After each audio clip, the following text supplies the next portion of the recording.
attendees and moderators who will be interacting with Professor Reena Das and Dr. Shrijesh. So students, you can start introducing yourselves. Dr. Atri is not there. So Dhara, can you start? Yes, ma'am. Yes, ma'am.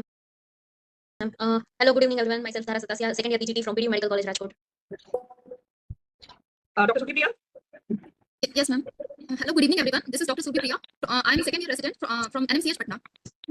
Next. Dr. Swati, are you there? Yes, ma'am. Good evening, everyone. I'm Dr. Swati, third year resident from Government Medical College, Anantapur, Andhra Pradesh. Yeah, Dr. Rutu. Dr. Rutu? Rutu is Rutu. Yes. So we go to next. I think After Rutu, you can do Disha. Disha. Hello, everyone. I'm Dr. Disha Bilala, here resident from Tata Memorial Hospital, Mumbai. Good evening, everyone. I'm Dr. Riya Panjwani, second year resident from BJ Medical College. Dr. Mena. I'm Dr. Dr. Mena, you're not audible.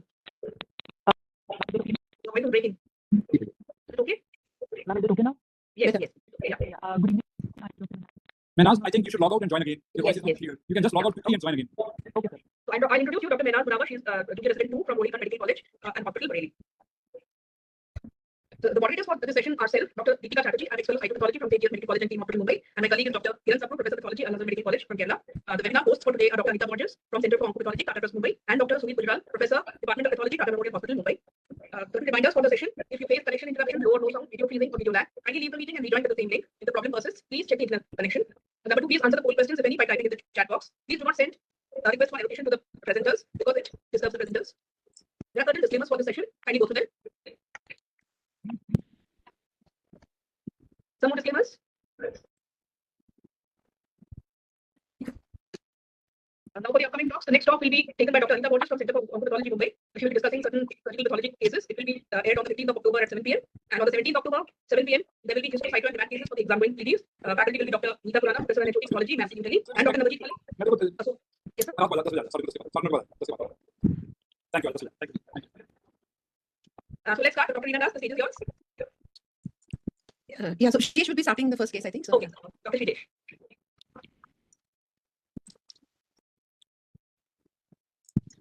Good evening, everyone. I hope all of you can see my slide. Yes, sir. Yeah. Yes, sir. So thanks to Gujarat and the team for this opportunity to teach students and interact with you all. And so basically, we have provided a few cases which we routinely encounter in our practice. They are not very high-fi cases, but through these very general, normal cases, we will study the approach to the diagnosis of various hematological disorders. So it's very important to understand that whether it's benign hematological disorder or it's a malignant hematological disorder, it's not just the slide or the morphology. We have to take into account various aspects. Even before seeing the slides, we should know the clinical details of the patient. Then the morphology also actually can be taken as part of the clinical data. Then of course the immunophenotype, the cytogenetics, and everything is required for a complete diagnosis.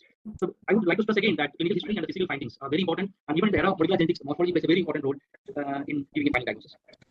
This is how we report. So basically, I will go through. So even if the clinicians does not like to see a very detailed report and they may not be interested in seeing a detailed report, they may be interested only in the final interpretation and the advice. Still, as a trainee, we should make it a practice to go systematically from the clinical diagnosis to the findings, the peripheral film, to the peripheral film picture, then to the different aspects of the bone marrow aspirate and to find biopsy before giving the final diagnosis. So basically, even if in your clinical practice in your center, even if you're not giving a much detailed report like this, at least in your mind, you should go through all these points. So with this brief introduction, we go to the first case. Basically, I wish it should be an interactive session and you should respond fast so that we can finish on time. First case was a 65-year-old female with bilateral pedal edema and massive splenomegaly. Hemoglobin was 11.2 gram per deciliter, total leukocyte count 45,000, and platelet count 3,94,000. So this is exactly the clinical data we had got in this particular case. So I'll ask first candidate, Sulbi, can you please tell me what are the differential diagnosis for an elderly patient? We have this is an elderly patient with massive splenomegaly. There is no lymphadenopathy as per the data, and there is leukocytosis. If you get this much data, yes, there can be various causes of splenomegaly, sir. Yes. We are not telling about the splenomegaly. We have all this data together. Then what are the differential diagnoses? It can be a case of infections or any lymphohematogenous disorder, sir. Which lymphohematogenous disorder? So Hodgkin's and non-Hodgkin's, it can be there. Do you get leukocytosis with massive splenomegaly? Is it very frequent in the case of Hodgkin's lymphoma? No, sir, it is not very frequent, sir. And lymph node is not Mainly, CML can be right. Only CML definitely. Okay, next yes. person, Dara. Do you have any other differential diagnosis? Quickly. If not, then you please say no, and then you can go to the next person, Disha. Any kind of hemolytic anemias? Hemolytic anemias. Okay, you can have leukocytosis, massive splenomegaly, little odd to present. You can have any other more common ones. And if you see there was no anemia, right? The hemoglobin was 11.2 gram per deciliter. Okay, next person, Menas. Any other differential diagnosis? Okay, Rutu. Anyone, please. Swati or anyone, any differential diagnosis? Sir, MBS, sir. MDS. MDS, does it, what is the feature of MDS? Is it leukocytosis? There's no proliferation in MDS, right? Myeloproliferative syndrome. Yes, myeloproliferation. CML Sir, and other. chronic neutrophilic leukemia, it can be. All right, then. Sir, Okay, leukoerythroblastic reaction.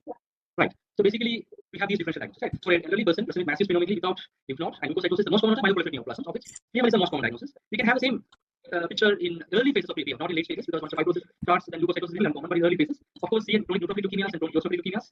Then some of the lymphomas present like this, without lymph nodes, like spheric marginal zone lymphomas. There is a leukemia variant, not the classical leukemia. Hepatocyte T-cell lymphoma, not massive leukocytosis. Some of those blastic cases we do get. We have cases like, and of course, LGS, some cases. MTS, MPMs, like atypical CML can present with, like this, and of course, some of the active leukemias and blast MPM can also present with picture. This picture, very common ones like chronic myeloid leukemia and marginal zone lymphoma frequently present with this particular clinical syndrome. Okay. Okay. So something which I want to highlight is not all MPMs, not polycythemia vera. The baby will have leukocytosis, but massive sphenomegaly is little uncommon. And in classical hairy leukemia and fibrotic phase of PMF, again, massive sphenomegaly are common, but leukocytosis is rare. So now coming to our case, the peripheral blood filling, again, so what are the findings which you can see in this particular picture? So in the RBCs, sir, we can see microcytic hypochromic RBCs. Okay, fine. So okay, And no NRBCs, sir. right. And, no parasites. So see, always try to highlight the positive findings then before going to the negative findings. Okay, what is the striking finding in this picture? So in this in the WBCs, we can mainly see the neutrophils here. And Right. Is it like is the number right, normal or is it increased or decreased? What do you feel? so it is increased in number with What do you call it? leukocytosis, sir. There is leukocytosis predominantly. Neutrophilic. It's neutrophilic leukocytosis. Right. Yes, Okay. Dara, what else you find here? So there is a microcytic hypochromic red cell. There is a neutrophilic leukocytosis. What is your Yes. see? There's something else which is striking in this field. Sir, most of neutrophils are mature and Right. Okay. stem cell. Significant left shift. Fine. Okay. Next person, Disha, anything else which you can tell me from this particular picture? In RBC morphology, we can No, see not polychromic. anything else. Is there anything abnormal in the platelet? Large platelets, sir. We can see a giant platelet in the center, right? Okay. So anything else in this field? Basophils, sir. Yes. There is some prominence of basophils, right? There are two basophils in this one field. Okay. So the major findings in the peripheral blood fluid is leukocytosis, which is predominantly leukocytosis. But as Surabhi suggested, there is no significant left shift. There is no leukocytoblastosis. But there is basophil, prominence of basophil. There are many platelets supposed to be adequate. There is some anisocytosis in giant platelets and this hypochromia in red cell. So can you tell me, Mehnas, what do you mean by leukemia reaction? You have to respond. Okay. Then otherwise, I will. Okay, otherwise, I will have to start just in a monotonous. Anyone else?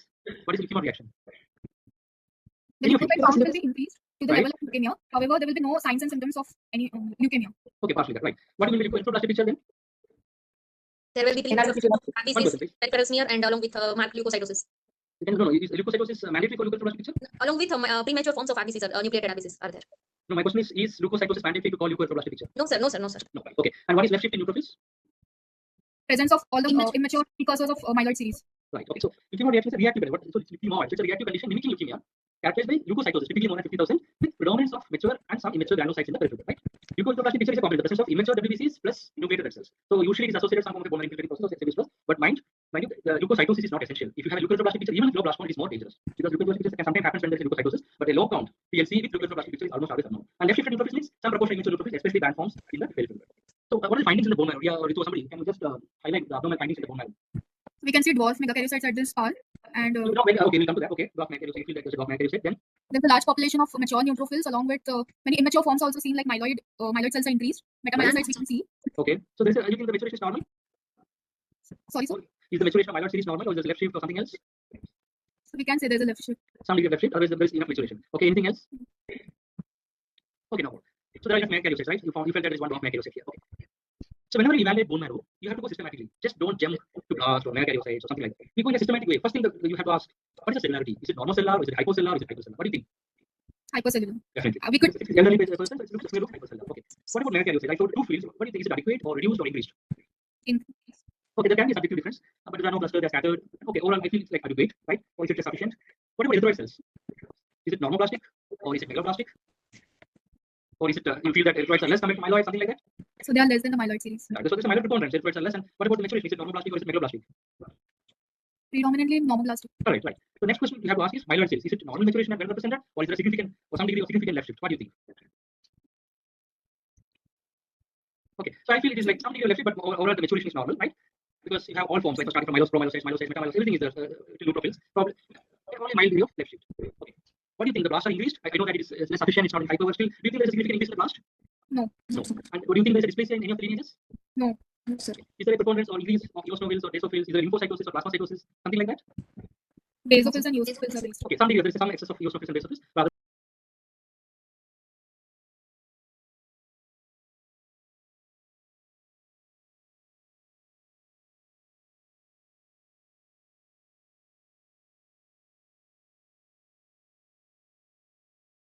there are no excess of other cells. And in a real life situation, you should also do some cytochemical stain, like first stain or something like that, to see the iron stores as well as in blast. Do you think there's a significant fibrosis in this case? I know that I'm not given a biopsy, but it's just an aspirate. Still, do you think there will be a significant fibrosis in this case?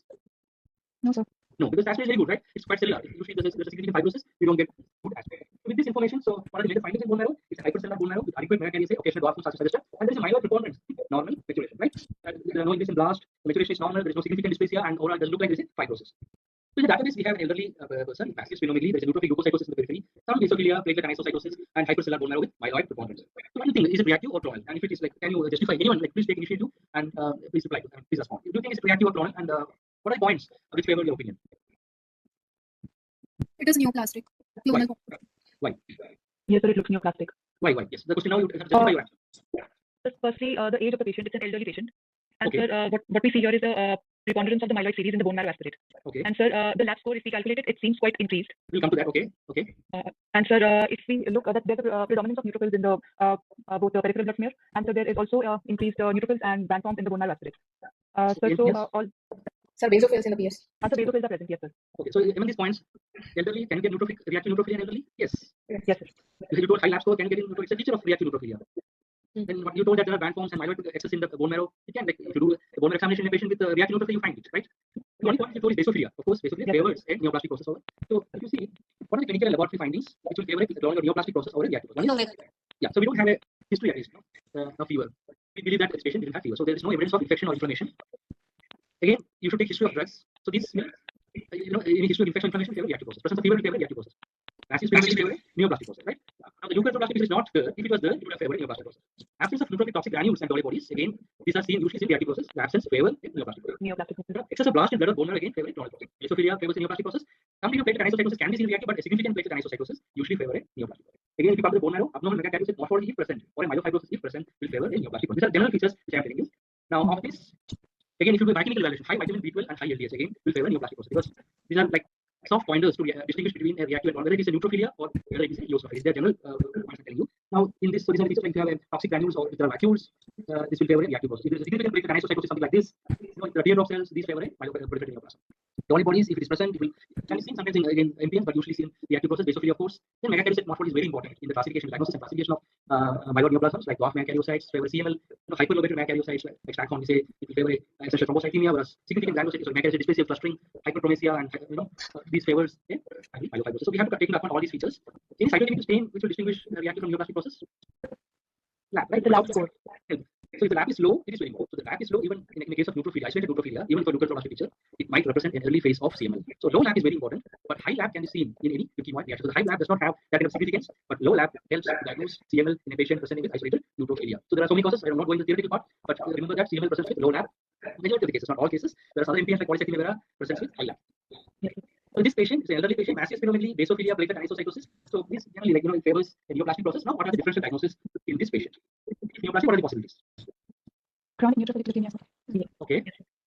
Chronic myeloid leukemia. Okay. One more. Okay. So chronic myeloid leukemia, neutrophilic. So majority of the patients does not present with neutrophilic predominance, right? They present with the leukocytoplastic picture with all kinds of cells in the peripheral blood. But about 10% cases, especially in situations where the peripheral blood filling is done as part of corporate screening or routine people who does like that, you might get a patient with neutrophilic predominance without significant left shift. So that is a very important differential diagnosis. Second is chronic neutrophilic leukemia, and third is atypical chronic myeloid leukemia, which is renamed as MDS-MPN with neutrophilia in the latest WHO. Okay. So these are three important differential diagnoses in a patient. So in a patient with neutrophilia and secondary causes mostly excluded. So what do you advise? First thing we have to advise is BCR-ABL1, right? Irrespective of whatever it is. In any, if you're suspecting a MPN, first thing it has to be is BCR-ABL1. Don't jump into any other molecular test. How do you test? How do you test for BCR-ABL1? Please, these are common questions. How do you test for fish or PCR. PCR? Okay, or indirect evidence of BCR-ABL1? More common one. Cytogenetic testing, conventional cytogenetics, right? So conventional cytogenetics, fish or RT-PCR can be done. So which is like, we'll come to this question later. And is flow cytometry needed in this case? Anyone, please? for phenotype. Is there a neurophenotype? It's just neutrophilia, right? You need flow cytometry or not? And there are at least morphology, there are no increase in blast. Okay, again, we'll come back to this question. So do you need conventional cytogenetics or is fish sufficient? You're suspecting CML. Quickly, please. Cytogenetics. It's required definitely because fish will look at only BCR-ABL. One locus. Right? You need an oral cytogenetic. I mean, we need to identify, so we need conventional cytogenetics. But can you just do fish of conventional cytogenetics and we can avoid PCR if you're suspecting CML? No, because even if you are detecting BCR by fish or cytogenetics, still we want to find the transcript for future follow-up. Whether it's 210 or 190 or 230, we have to know that this information comes from the PCR, so we have to do a PCR, right? Is it just needed diagnosis? Not, no, as of now, it's not recommended, it's not required. If you do, we might get some other, like we might even get a JAK2 mutation in the case of CML, but so as of now, if it's a clear CML and you're getting BCR1, you can stop at that point, at least in the resource center settings. So is flow cytometry required diagnosis of CML? So this question, so the developers say, based upon 2-3 studies, they say that if you find abnormal lymphoid blast in cases of CML, lymphoid blast or myeloid blast. So myeloid blast, you're expecting that if you get abnormal lymphoid blast in CML, these patients can progress faster. So this is something which is given in WHO, and there are only a few studies. So we don't have meta-analyses or large studies, and I don't think we have the resources to do fluid all the cases, but at least theoretically you should know that if there are abnormal lymphoid blast in CML, there is a high chance of progression. What are the common fusion transcripts? Again, theoretical, there are so many different types of transcripts which produces either 190 or 210 or 230 type of a fusion protein. Of this, 190 is usually associated with ALLs, 210 is the commonest transcript in CML, and 230 is usually associated with neutrophilic type of CML. So if you're getting a CML with neutrophilic preponderance, you have to suspect P230 type of fusion protein.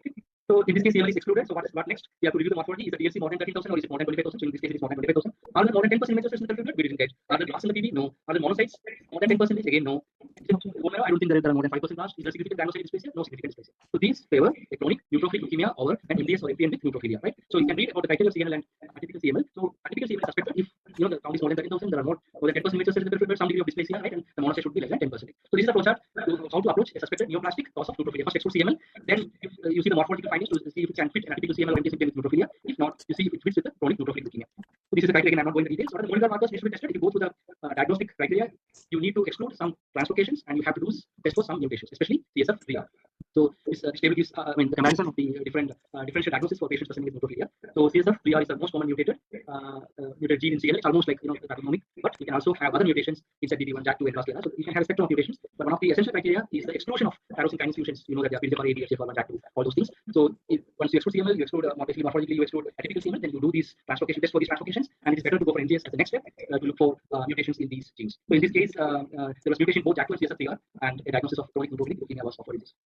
So this is how, from clinical findings to the peripheral findings to the morphology to the molecular testing, and it's a systematic approach. I'm just giving an example of how to approach neutrophilia. You should also know how to approach thrombocytosis, eosinophilia, all these erythrocytosis. When you, after reading the theory, you should make an approach. You should know how to approach these. So I'm stopping here and handing over to If you have any doubts, we can discuss. Anyone, please? So if you have something to add, please. So in this case, we got a high lab score, but still, why are we considering CML, sir? No, see, I don't know. I just showed in this case that we will not consider. But one thing, there are sciences always with exceptions. So irrespective of even if you get in your routine practice, if you are getting a normal high lab score, if you're suspecting MPN, first exclude CML, because we always find exceptions to the observation.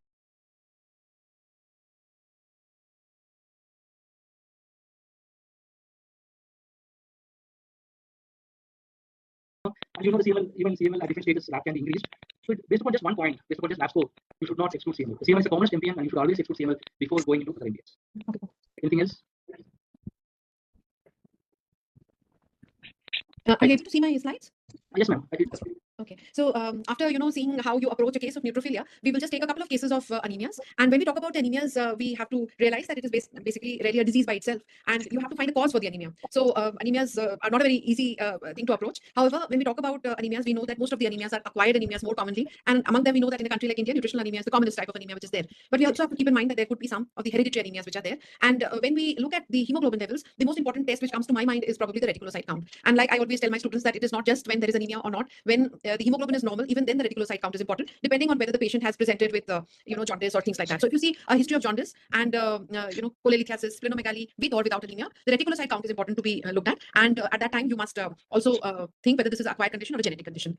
Now, obviously, in a hemolytic anemia, you do not require a bone marrow examination. But however, there are a few conditions where a bone marrow examination is required. Like if you're thinking about a sideroblastic anemia, or you're thinking about congenital dyserythropoietic anemias, or if you think about red cell aplasias, like that, if you think about a pure red cell aplasia. So when you think about the genetic conditions, just a second. So when you think about the intrinsic disorders of like inherited disorders, there are these globin abnormalities you have to think about, red cell membrane disorders or enzymopathies, which will require a different set of tests. Now we come to the first case history which was given to you, which on the anemia, which was the second case history in the order. This was a 10-year-old male, and Mehnaz, can you just describe and what do you think about this case? Yes, ma'am. Ma'am, this is a 10-year-old male. There is pallor since infancy, and there is no history of blood transfusion. On examination, the hemolytic facies and the hepatosplenomegaly was seen. Hemoglobin is quite decreased. It's just 7.4 grams per deciliter, and TLC is also within the normal limits. Platelets is 307,000, and collected reticulocyte count is 1.14%. Ma'am, if we look at the first slide, this is the peripheral blood smear. Ma'am, we see that the cells, there is a predominance of spherocytes. The cells there is no central pallor. So you got spherocytes, but then I had given you the reticulocyte count, which was the corrected reticulocyte count. What was that count like? Not suggesting. Okay, so which means that Dara, can you try to describe the reticulocyte count in commensurate with the peripheral smear? Corrected rate given here is 1.14, so it's almost not suggesting like hereditary spherocytosis. In bone marrow aspiration, we can see a binucleated RBC normoblast. Also, some erythroid dysplasia was there. It's suggesting it could be a congenital dyserythropoietic anemia. So if you say congenital dyserythropoietic anemia, do you want to qualify which are the different types of dyserythropoietic anemias that you know about? Total 4 type of congenital dyserythropoietic anemia. Okay. This can be a type 2 congenital dyserythropoietic anemia. Okay, so this is showing you the different types which are there of dyserythropoietic anemias. So you can see that CDA type 1 is subdivided into CDA type 1A and CDA type 1B, and this is based on the gene which is involved. So as and when we are describing different new types, so from the type 4 now it has gone up to type 7, and also there's another one which is there which is known as the X-linked type of dyserythropoietic anemia associated with the GATA1. But you very rightly described the cells that they are looking more like the CDA type 2 because of the morphology which is there. Now you described it as binucleate. Do you want to qualify a little further for the binucleation? They are connected by a thin thread like. Two lobes are connected to each other by a thread-like structure. So when we look at the type 2 CDAs, there we see that most of them, not all of them, but majority of the binucleation, they're equal sized binucleation, right? So here you can see that both the nuclei are looking almost same, right? So when you see this, it becomes very important that we are talking about. This diagram is actually just trying to show you that the different stages which are there. So maybe Dara, can you just describe what is given in this slide, that what are the different stages of the erythropoiesis which is there? First, start with bone marrow forming unit showing the positivity for CD34. After that, colony forming unit followed by the proerythroblast, Then we have the basophilic erythroblast, then polychromatic erythroblast, then orthochromatic erythroblast. After that, reticulocyte and the mature RBC come in the peripheral smear. Very good, very good. So basically, these are the stages that when we look at the red cells in the bone marrow, we see erythroid hyperplasia, and then we have to see the morphology of these erythroid precursors. Now, earlier on, we used to do a lot of bone marrows for just megaloblastic anemias like that. We would have a patient with anemia and also showing you cytopenias. We would do bone marrows. Nowadays, we like to probably just treat these patients, and if the patient does not respond, only then we do the bone marrow examination. So in this particular case, this is a child, and has been there for a while, and the bone marrow is showing us these binucleate type of red cells that we've seen, that most of the cells are actually getting stuck at the polychromatophilic erythroblast. So Rutu, can you just tell me that from one erythroid precursor, how many mature RBCs do we get? So basically meaning that how many cells does it divide into? Anyone? So if you count, you can see that probably the mitosis continues up to which stage? To the reticulocyte. Reticulocyte, it is almost like forming a mature cell, which is the precursor to the mature RBCs. So just before that, the polychromatophils to the ortho, that is the last stage of division which is happening. So basically about 3 to 4 divisions which will happen, right? Every erythroid precursor will, one of the original one will give rise to. So it's like a progression will not be geometric. So you will find that one RBC precursor will give rise to roughly about 16 to 32 RBCs, So what we are seeing is basically almost these binucleated or multinucleated late phase erythroblasts which are there, right? So if you think about this type 2, have you ever encountered any other types of CDAs apart from the type 2? Any of the participants?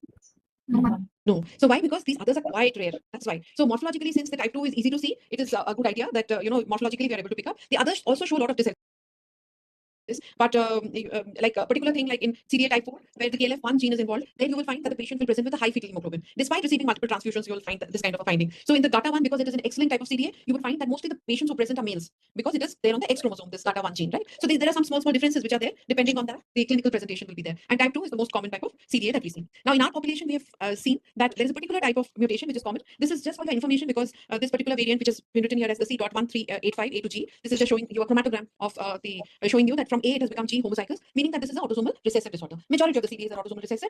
Something like say KLF1 can be autosomal dominant. Now most of the times we do not really require the molecular genetics for confirmation, but occasionally nowadays, because genetics is becoming more readily available, and also sometimes before trying to do something a bit more drastic, like say doing a splenectomy or something like that, if it is type 4 CDA, then many of the times actually the patient requires a bone marrow transplant. So in these situations, a molecular confirmation is required. Also sometimes if the presentation is very early, then some couples may come to you for prenatal diagnosis. So we have ended up doing a few prenatal diagnoses for CDAs, but otherwise the presentations can be very, very variable. And many times, because these patients have this chronic kind of anemia which is there, they will keep on accumulating iron. So once they, you might have just iron overload, which earlier we used to think as probably primary hemochromatosis. Some of the cases have actually been misdiagnosed as primary hemochromatosis. They're actually secondary because of chronic dyserythropoietic anemia. So this is one of the diagnoses which is important to keep in mind. Also, we need to keep in mind that we can morphologically identify it. So that first smear which was given to you, where you saw a lot of spherocytes, is a very good reminder for us that whenever you see spherocytes, don't jump to the conclusion that we are thinking about spherocytic disorder, because it is a very common finding, especially when we see that the patient has received transfusions. You know that this is one of the common things to get in the peripheral smear, that you might get a lot of spherocytes. So we don't have too much time, but this is the flow cytometry is one of the things which can be done. This is the eosin 5-maleimide, which is typically done for which condition? This flow cytometry by the EMA dye.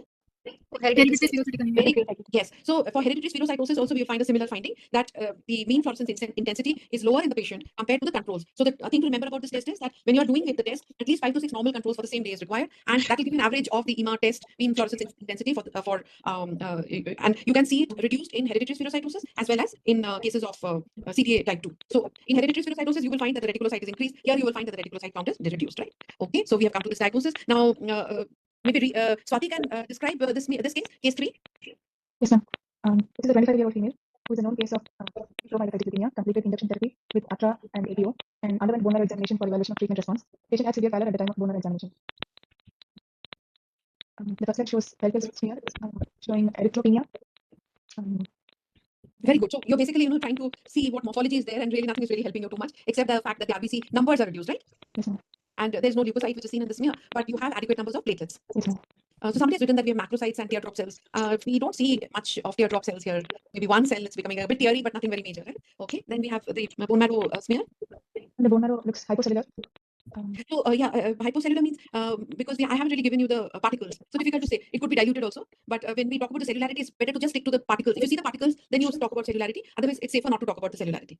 Okay. The erythroid series appear decreased. Relatively decreased. But the other thing is that you have to remember what is the background of the case why we have done the bone marrow. Not just for the anemia, but it is a case of acute promyelocytic leukemia follow-up. So what is the other thing that you want to see here? That one large cell in the center looks like a promyelocyte. The one which is looking a bit degenerated. Yes, ma'am. Okay. So this is like a check marrow we are doing for a promyelocytic leukemia.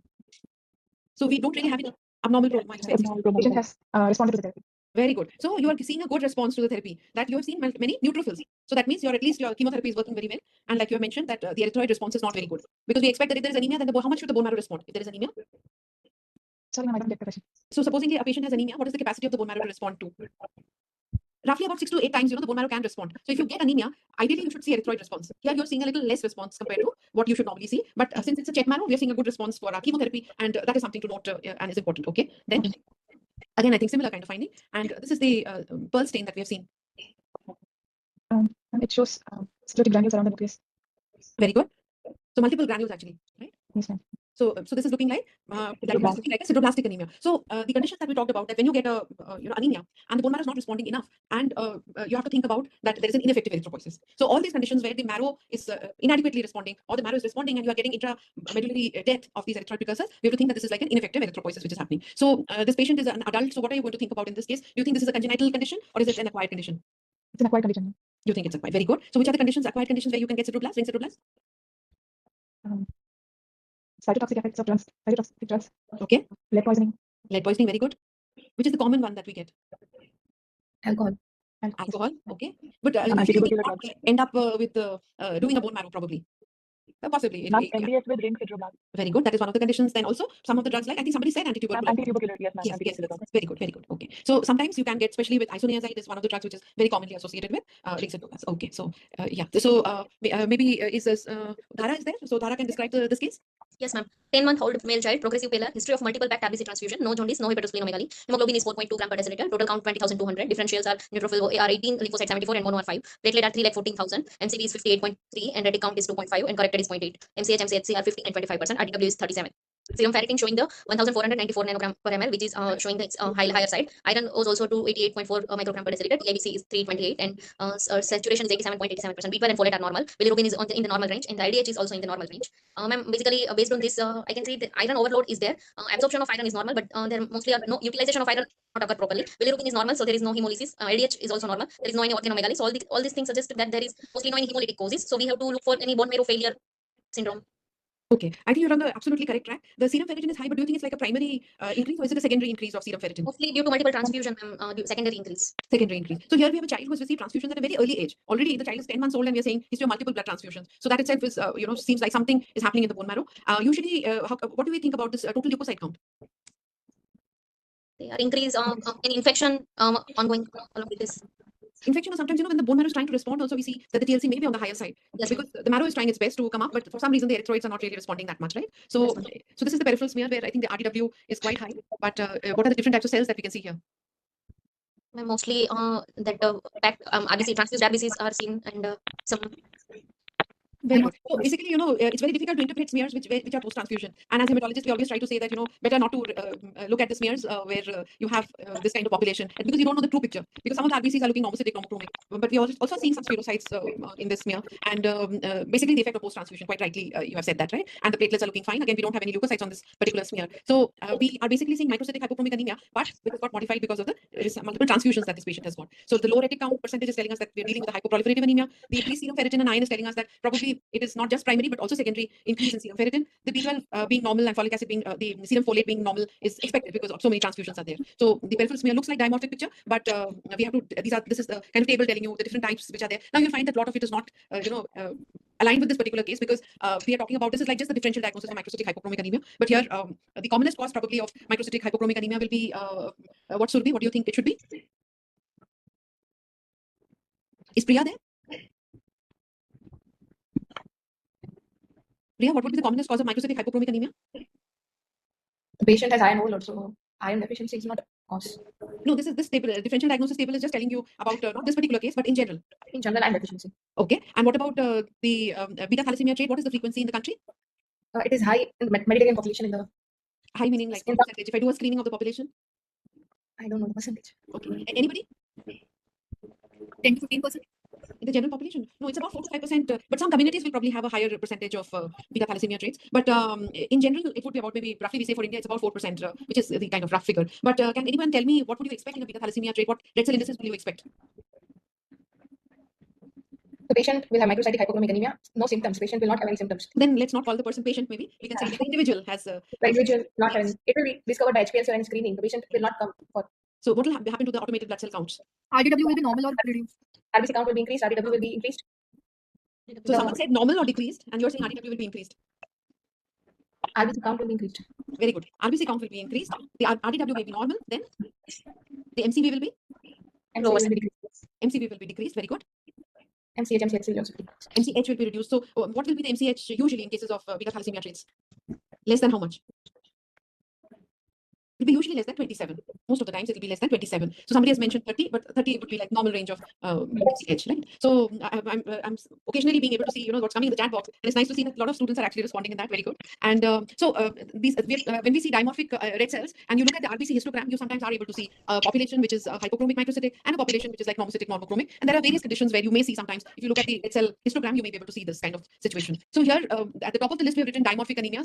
The causes will be cytoplastic anemia, but probably more common will be iron deficiency anemia on therapy or post-transfusion or something like that, probably, right? Okay. And this is what we need to do. We should exclude acquired and inherited conditions, and definitely look at the hemoglobin HPLC, and sometimes genetic testing may be required, right? So we've shown you a case of cytoplastic anemia, which was looking like an acquired cytoplastic anemia. And in this given case, because of the early presentation, you're finding hypoproliferative in that sense that the reticulocyte count is not increased. You have cytoblasts which are there. So is there a cutoff for ring cytoblast for diagnosing cytoplastic anemias? More than 15% of ring cytoblast should be seen.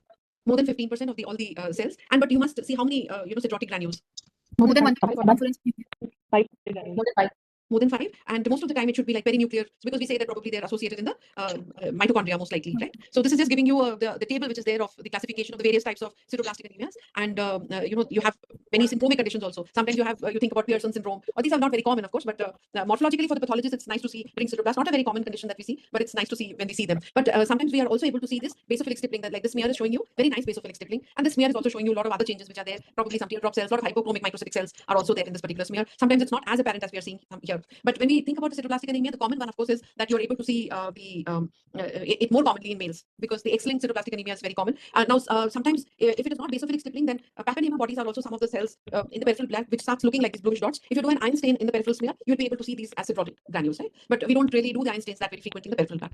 So here we have the bone marrow is showing you that these erythroid precursors are again showing you ring cytoblast. So we have to again see the clinical syndrome, that whether we have the presence of vacuoles which are there. In such a small child, we are not going to think about myelodysplastic syndrome. If it was an elderly person, then we'll probably think about myelodysplastic syndrome or ring cytoblast RARS kind of situation. So in this particular case, it's looking more like a congenital cytoplastic anemia.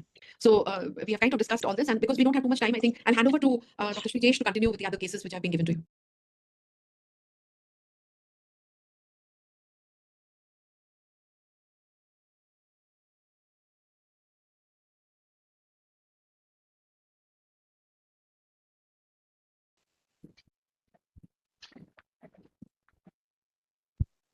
Oh, did I say? Right.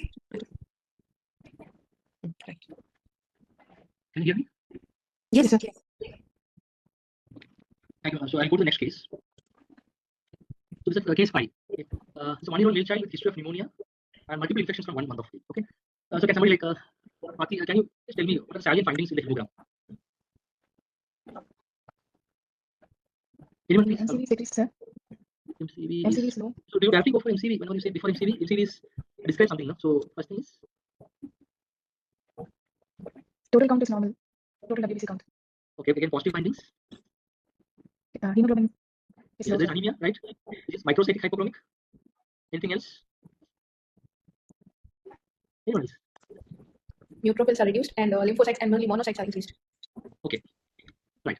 So this patient is having a microcytic hypochromic anemia and neutropenia. This is what hemogram is showing, right? So the hemoglobin is 8.4, MCV, MCH these are reduced, and the neutrophil count is very less, right? It's just 50, isn't it? So there's a severe neutropenia, at the same time some degree of monocytosis and lymphocytosis. Okay. So what is the definition of neutropenia? Surabhi? Or yeah, please. What is the definition of neutropenia? Mehnas? Yes, sir. Sorry, my internet is not very well right now. I had to reconnect. Okay, I can hear you now. What is the definition of neutropenia? Sir, neutropenia is when the neutrophil count. Hello? Yes, I can hear you, please. Hello? Yes, I can hear you. Somebody else? Ritu? Okay, no problem. I think we don't have much time. So I'll The absolute neutrophil count is yes, absolute neutrophil count is less than 1,000. less than 1,000. So in some situation we find less than 1,500, but generally neutropenia actually again it depends upon age as well. But in general, absolute neutrophil count less than 1,000 per microliter is considered neutropenia. And what about severe neutropenia? Okay, less than 500 severe neutropenia and less than 200 is considered as very severe. So in the last case we discussed about neutrophilia. So here we have a child who is having recurrent infections since birth, now presenting with pneumonia. Despite having pneumonia, usually we expect neutrophilia in a patient with pneumonia. This child is having neutropenia and anemia, right? So what does peripheral blood show? So there is a ruler formation. Okay, of RBCs. right? Anything specifically prominent? So lymphocyte, right? There are no neutrophils. So again, there are limitations when we see, just photographs and type of comment. But at least the smear which I had, the photograph I have given, there are no neutrophils. They are just lymphocytes. Platelets seems to be adequate. There are microcytic hypochromic red cells. What about bone marrow? Anyone please describe the bone marrow. The way we approach the last case. Can you tell me like what are the important findings which we are seeing in the bone marrow aspect? Pati? The bone marrow appears normal cellular. Okay, quite cellular again, as ma'am suggested. If there are no particles, it's better not to comment as hypercellular. But in general, it looks like it's quite cellular for age. Then next, so cellular can be commented next thing. At no power. Megakaryocytes. What do you think megakaryocytes? What megakaryocytes? They look hyperlobated, sir. First number. Do you think it's adequate or do you think it's like there are like 1, 2, 4, 5 megakaryocytes in this field itself? Okay, fine. Next, morphology. Okay, Hyperlobated. let's not go into morphology here anyway because I mean we are seeing just 4, 5 megakaryocytes, but okay, we are seeing that they are normal. Next, erythroid. Do you think they are well represented? Do you think the response is sufficient for the degree of anemia? Is it megaloblastic or normoblastic? The response is not sufficient, sir. Right. There is anemia, but the erythroid hyperplasia is not that common. Okay, but still okay, that's right. Yes, There are, it's not less at least. Then and it doesn't look megaloblastic. just look megaloblastic. Fine. What about the granulocytes? You have neutropenia in the peripheral blood. What Yes. about bone marrow? No What mention about of Myeloid series. Yes. Myeloid cells are decreased. Okay, what are the cells which are seen here? Premature So do we have promyelocytes and myelocytes and all those things, or myelocytes are there. is it sufficient for the like number of cells whatever is there in the field? Other neutrophils and myelocytes and promyelocytes. No, sir. Just like we have anemia, anemia, right? Do we have sufficient myeloid response in the bone marrow? No, sir. No. So whatever granulocytes are, they're all eosinophils, right? This Yes. is eosinophil, this is an eosinophil myelocyte, this is again another eosinophil myelocyte, eosinophil. So mature neutrophils are not there. Even the other myelocytes, right? Myelocytes or metamyelocytes or neutrophils, these are not there. Whatever cells are there of the granulocyte series, they're predominantly eosinophils. So this field you can see some blast. We have many eosinophils, eosinophil precursors, erythroid precursors, and megakaryocytes. We have neutropenia. So in this field, do you think the erythroid response is sufficient or is it less for the degree of anemia? Do you think it's less for the degree of anemia or is it sufficient? It's sufficient erythroid response, right? These are all erythroid cells. So erythroid response is fine, but for the neutropenia, we are not getting, we are not having myeloid cells, sufficient myeloid cells in the bone marrow aspect, except only we have some eosinophils and precursors. So there is an absence of neutrophils and its precursors in the bone marrow. Okay. So one of the major findings on the peripheral bone marrow, we have microcytic hypochromic red cell picture or microcytic hypochromic anemia as well. Near absence of neutrophils in the peripheral blood. Bone marrow is quite cellular, megakaryocytes are adequately represented. I would say the erythroid response is also sufficient for the degree of anemia. There is a prominence of eosinophils and precursors, no increase in blast, there is absolute paucity of neutrophils and precursors. So how do you approach neutropenia? So this is a case of neutropenia in a child, right? So there are so many causes of neutropenia, and what is the role of the pathologist? That's what we are going to discuss. So a lot of things clinicians have to do at their end. They have to exclude secondary causes. So they have to send investigation. So the most common causes of infection of neutropenia includes viral infections and some of the bacterial infections and sepsis. So they have to see clinically if there is some infection which is leading to neutropenia. In addition to that, there are some autoimmune causes, some drugs, and a lot of inherited causes. So The most important thing is the onset and duration. Is it occurring in childhood or adult? So if it starts in adulthood, the causes are different. If it occurs in the first year of life, the causes are different. Is it acute or is it chronic or is it cyclic? You know there is something called cyclical neutropenia. So the causes are different. So acute neutropenia, we think about certain causes. In chronic neutropenia, there are a set of causes, and cyclical neutropenia, there are other set of causes. The next thing, and very important thing, even like before seeing the bone marrow and before giving diagnosis, we have to ask: are there any syndromic features like gray hair, albinism, some skeletal abnormalities, or developmental delay, or is there a history of recurrent infection? So this child is having a recurrent infection since the first or second month of life. So we have to think from a syndromic perspective. So these are the microscopic images of hair. So there are syndromes. You might have heard of Grisely syndrome, Chidiac syndrome. Where if you see the hair under the microscope, you'll find these abnormalities of the pigment. So I didn't keep a normal hair shaft. This is a case of Grisely syndrome. There is an abnormal clumping of this pigment, and this is a case of Chidiac. Again, you can see a different pattern of clumping of pigment. So it's a very simple test to see if this is, this is a case of some syndromic neutropenia associated syndromes like Grisely syndrome or Chidiac syndrome. So the first thing is, does the child have any syndromic features? Next, there is a history of female infection. Now, this is like infection can lead to neutropenia in some situations. The neutropenia is the cause of subsequent infection. So we don't know, but we have to take overall picture. We have to take history and physical findings, and to make an impression from this. Third is the history of drink or transfusion therapy. Again, in particular situations, like in this occurs especially in adulthood, does not happen first year of life. But suppose a child receives transfusion and suddenly develops neutropenia or hypopenias, you should also think about transfusion associated graft-versus-host disease. Okay, so neutropenia can happen in the context of some drugs and interventions. The fourth question we ask is it isolated neutropenia or is it associated with other cytopenias? If it's a bicytopenia or pancytopenia, we have to think about inherited bone marrow failure syndrome, severe immunodeficiency disorders, aplastic. So you should remember that the patient might be may undergo a bone marrow examination for neutropenia, but it is your duty to to think about other conditions like inherited marrow failure syndromes, and even sometimes combined immunodeficiency disorders may present with leukemia, because they may present pancytopenia. So immunodeficiency disorders and hematological disorders, there is some overlap, and unless you suspect, you will not suggest an immunodeficiency disorder in a child. So remember that marrow failure syndromes and aplastic anemias and several immunodeficiency disorders can present with neutropenia, often associated with other cytopenias. Now, you should always ask one more question: can you explain associated cytopenia due to some other cause? For example, in this child, there is neutropenia as well as a microcytic anemia. So, do you think this anemia is due to as a part of the syndrome, or is this anemia is due to an iron deficiency? So, most likely this is iron deficiency because the child is having a infection for 1 month. Most likely he's malnourished. So it might be. So the cytopenia here might be due to some other. It might be due to iron deficiency. So the neutropenia, it can be like neutropenia and anemia may be part of the same disorder, or they may be different. So this is one more question you have to ask. So all these things you should. And what is the role as a pathologist in the evaluation of neutropenia? So the clinician knows this child is having neutropenia. So what are the important points which you should look for in peripheral blood and bone marrow for suggesting specific diagnosis? So can somebody like Mehnas, can you suggest Yes, looking at the peripheral blood picture? Can you suggest any diagnosis? 1-year-old child with recurrent infections and severe neutropenia. This is a peripheral blood. Can you suggest anything? Sir, it may be secondary to some any or sir, it can be drug induced. For example, Abnormality in the smear. That's what I want. Achha, okay. So the morphological abnormalities. Yes. Is there any abnormality in this neutrophil? Sorry, Is there any abnormality in this particular neutrophil? sir, in this neutrophil, sir, there are. This is the lobules are quite large. Anything else in the cytoplasm? Sir, so the cytoplasm is quite less, and the lobules are quite large. It looks like a Higashi. Basically, you have a very prominent, large coarse granule in the cytoplasm. And you can Granule, see here also there are very coarse granules. Can you do some special stain to confirm if it is a Higashi granule or not? Any cytochemical stain which will help here. And these granules will be brightly positive. Anyone, like Swati, should be anyone, please. Myeloperoxidase. Right, they will be very strongly positive for myeloperoxidase.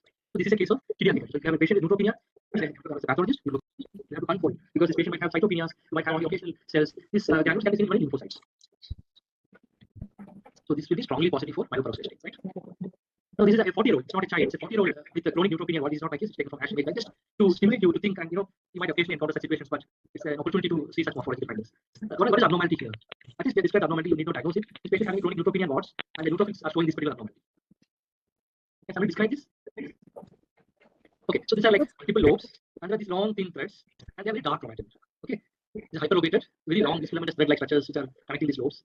Okay, this is a particular abnormality in Will syndrome. Okay, so these patients will have warts and hypogammaglobulinemia and neutropenia. Just remember, and neutropenia, these patients present with chronic neutropenia. Just remember, occasionally, some chemically this might be frequent, and especially with cancerous marriage and all those things. So just remember this. You should not miss it because this is a very peculiar morphological abnormality. So there are clues from the peripheral exam. So in any patient with neutropenia, you should ask whether there is associated lymphopenia or monocytopenia, because it might indicate immunodeficiency disorder, right? Inherited some immunodeficiency disorder. Is there associated monocytosis or eosinophilia? So there are certain chronic neutropenias, chronic neutropenic disorders which will have monocytosis. Even this child there was monocytosis. So some of the chronic neutropenic disorders will have monocytosis and eosinophilia. Then is there an effect of recurrent infection value? Of course, this child had iron deficiency, features of iron deficiency. Are there any inclusions in leukocytes, lymphocytes, or neutrophils? Chidiac granules. Like you should look for that. Is there dysplasia granules? Especially this is more important in adults and elderly patients who present with neutropenia because MDS can present with neutropenia. Is it abnormal location or chromatin clumping? The chromatin clumping may be part of myelodysplastic syndrome or some of these rare syndromes like this. What are the clues which we have to look in the bone marrow? Is it hypocellular or is it hypercellular? So if it's hypocellular, again, the differential diagnosis is different. So aplastic anemia present with severe neutropenia. If it's hypercellular, the diagnosis is identified. Maybe infection-induced neutropenia, or it may be, if it's a child, maybe neutropenic congenital neutropenias. What are the lineage affected? I again discussed previously. If it's single lineage affected or multi-lineage affected, dysplasia present or absent, blast whether increased or decreased. Or if the blast are increased, of course, acute leukemias and myelodysplastic syndrome can explain neutropenia. This is hemophagocytosis. So some of the syndromes, like Griscelli syndrome and Chiari syndrome, they present with neutropenia, and the bone marrow may show hemophagocytosis. And Ringsley again, part of neutropenia. So what next? So in this child, there is a neutropenia, which is iron deficiency anemia, and the bone marrow is not showing neutrophils for its precursor. So this is a child, and there's a chronic and history. There's a chronic neutropenia for quite some time. So we have to consider congenital neutropenia. So there are so many syndromes, and you can go through these in detail, the theoretical aspect. Many of these are syndromes. There are other systemic manifestations. And one of the commonest one is LA mutation, and another one which we saw is TCA-RG1 mutation. So these are some of the common mutations we see in patients with neutropenias. So in this child, whatever it is, like if you suggest that this is likely a congenital neutropenia, it's better to go for a next generation sequencing assay and the whole sequencing of the targeted panel. And this child, a mutation, is a mutation in the LA gene, and a diagnosis of congenital neutropenia was offered. So basically, I want to ask one more question. Anyone? Suppose this is an adult, and the patient is presenting with neutropenia. Is there a role of flow cytometry, and why? Anyone please? Swati, is there, suppose an adult presents with neutropenia, is there a role of flow cytometry? And this condition is associated with neutropenia, secondary neutropenia in adults.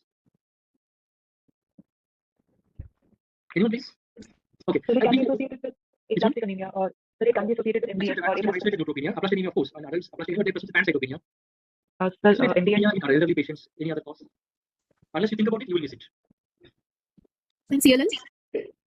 CLL, how frequently CLL presents with PRCAs, purine cephalacias, and autoimmune hemolytic anemias, but neutropenias are infrequent, are very, very rare. Somebody is telling about autoimmune disorders, definitely autoimmune disorders can present with neutropenia. Okay, anything else which only the pathologist can suggest and give a diagnosis. Okay, briefly to one case. A 48-year-old male with fever and abdominal discomfort for 20 days. There was some hepatomegaly and moderate splenomegaly. There was no pallor, interest, nothing, no systemic, there was no lymphadenopathy, and systemic examination was normal. Hemogram showed mild anemia and severe neutropenia. Not severe, there was leukopenia and severe neutropenia. Okay, so basically the platelet count is also normal. Isolated neutropenia, severe neutropenia. And this is a peripheral blood film which is showing probably lymphocytes. There are no neutrophils in this field. Platelet count is normal. Again, isolated neutropenia in an adult with hepatosplenomegaly. Bone marrow examination is showing some degree of left shift, prominent granules. Erythrocytes are there, nothing significant. Some occasional plasma cell. And when we get flow cytometry, you can see that the 7 positive cells were treated. So usually, when you analyze T cells, we usually start with 7 and or we need both 3 and 7 because some lymphoproliferative disorders can be 7 negative, some can be 3 negative. But usually we start with 7. But we should always be cautious that 7 negative cells can be there. Okay. So if you see when we get all the viable, you can see a small population which is 3 positive and some 7 negative. Okay. So this is likely to be abnormal, or sometimes normally also sometimes we get some 7 negative cells, but we should be careful about this particular population. Otherwise, all the cells are dividing into 4 and 8 cells. And there is a population again which is 7 positive, 3 positive, and 5 negative. So NK cells are 5 negative, but NK cells are surface CD3 negative. But here we are having a T cells. So these are not NK cells because it's surface CD3 positive, but they are negative for CD5. So it's abnormal. This is abnormal population. This is like these are part of the this particular exclamation mark. This is usually seen in 7-3 plot, but this particular blue population which is 2 positive, but 5 negative, 7 positive, 3 positive, and 8 heterogeneous. This is likely to be abnormal. Further, you can see that you have alpha beta positive cells and gamma delta positive cells. These gamma delta positive cells are negative for 4 and 8. They are also uniformly negative for surface for CD5, indicating that they are abnormal gamma delta T cells.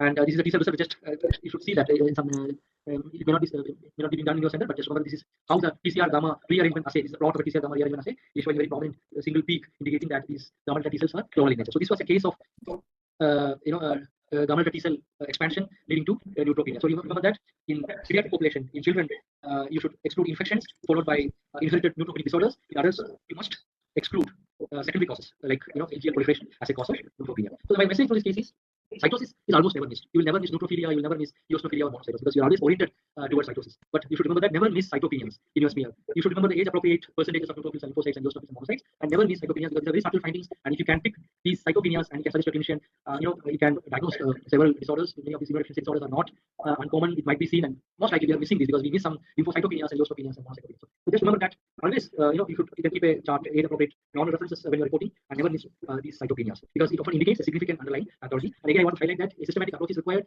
Exclusion of secondary causes, common secondary causes are required. Then you exclude primary underlying pathology, and you require a judicious use of molecular testing. So with this, I stop this case. And if any of you have some doubts, you can ask. Anyone, please.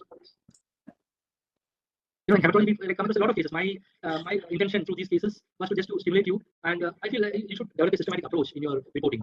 Don't jump to conclusions. And okay, and I think if you have no more doubt, we quickly go through the next 2 spotters. It's a 1-year-old child with cytopenia and hepatosplenomegaly. What's the diagnosis? Quickly, please. Niemann-Pick disease, sir. Niemann-Pick disease. Definitely, right. So you can see these vacuolated, large, bubbly, large vacuolated histiocytes with bubbly cytoplasm, which you can see in this biopsy as well. This is an aspirate. So in biopsy, you can see the interstitial expansion. Interstitial these are histiocytes with vacuolated cytoplasm. This is a classical appearance of Niemann disease. Okay, this is again hyper. So next case, 15-year-old lady with anemia, thrombocytopenia, splenomegaly. What's the diagnosis? Kocher's Kocher disease. Kocher's disease. So very classical histiocytes with that wrinkled paper appearance. Again, very large because megakaryocytes, very peculiar cytoplasm. You can see a megakaryocyte and a Kocher cell, side to side.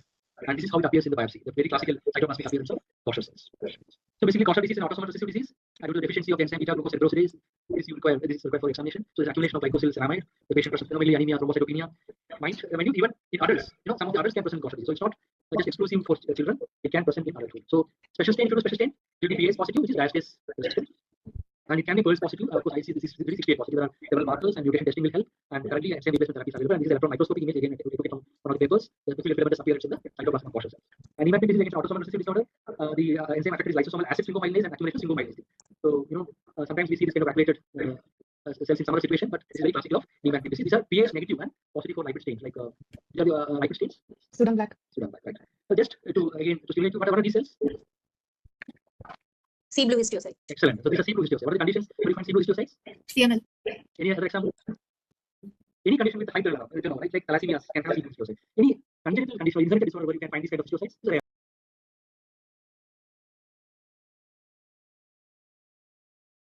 You can take it as a quiz question. Ceroid lipofuscinosis. Okay, just remember that ceroid lipofuscinosis associated histiocytes can resemble sea blue histiocytes. What is the diagnosis here? Again, histiocytic disorder. Very classical morphology of these histiocytes.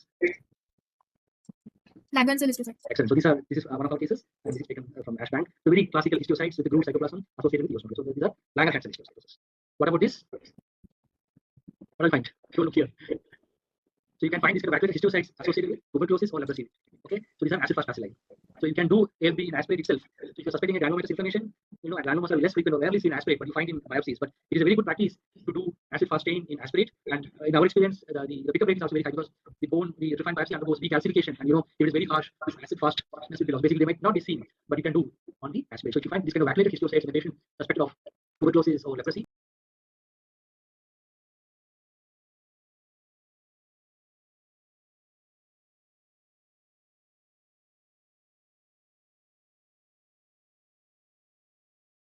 do acid fast stain in the aspirate itself, and you can detect this kind of bacilli. Okay. What do you find here?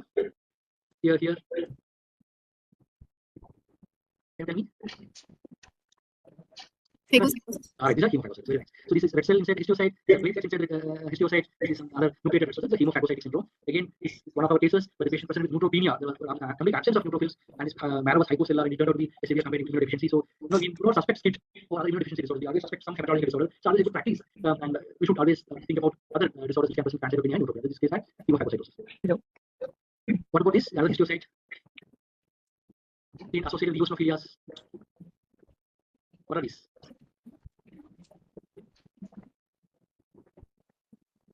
Erythrophagocytes. Can you hear me? What are those crystals? Can you hear me? Please, somebody, please. Yes, sir. Yeah. So they were sarcoderian crystals. Okay. Can you see my screen now? So these are sarcoderian crystals. Okay. And what are these cells? So these are basically vacuolated histiocytes seen associated with some kind of a fat atrophy, like malnourished children, chemotherapy, graft-versus-host disease. On all those conditions, you find these kind of histiocytes. What are these cells? What are these? These are plasma cells. Okay, so the plasma cells can resemble histiocytes sometimes. These are these are storage cells mimicking plasma cells. So remember that sometimes plasma cells can mimic histiocytes. And what are these? These are crystals. Okay, crystal storing histiocytes again associated with myelomas and plasma cells. So just remember that the histiocytes, they can be varied morphology. Washer cells, Niemann big cells, the sea blue histiocytes, some rare disorders. These kind of inclusions can be seen in various inherited disorders. Just go through these. It's a very beautiful picture in the Hoffman hematology. Several mucopolysaccharidosis cytolosis and other rare disorders can present with a lot of inclusions and various histiocytic abnormalities. That's it. So I think if you have any questions, please. So there was a question in between, sir. What Yeah, is the percentage of binucleated RBCs are significant? There's no cutoff. Yeah, I think Farina ma'am is there, she can answer that. Otherwise, there are no definite cutoffs. In some cases, we hardly get 1 or 2%. So it's all, it's a clinical pathology correlation. It might be as low as 1 to 2% in CDS. Usually, when we think about CDAs, they are more than 10%, 15% definitely. But like you're saying, yeah, there are no cutoffs given. Not that I remember actually, but just the morphology is very typical with the clinical context. Thank you, sir. Thank you. Thank you. Another question on, like, I think, eosinophilia, is it required for doing that tyrosine kinase fusions? So actually, eosinophilia is not mandatory. These tyrosine kinase, these myeloneoplasms with the tyrosine kinase fusions can present without eosinophilia as well. They are uncommon, but a lot of cases described in literature without eosinophilia, so it's not mandatory. Any other question? Enjoying looking at the answers which were coming from the residents, and it was very nice to see them. There's one particular student, I don't know her identity. It is written as Daddy's Little Princess, but she has been very active, so I don't know who she is. Yes. Yeah, Yes. she has been very, very active among many other. Chandan is there who has been very active. I think, many of the other students have been actively answering. Yeah, nice. Thanks a lot, Dr. Reena Das and Dr. Shikaruni. Excellent cases, and I'm sure our students got benefited a lot. And it was a piece for us also. We got to know a lot of things which I really did not know. Thank you so much. Thank you again for the opportunity to Thanks a lot. Thanks.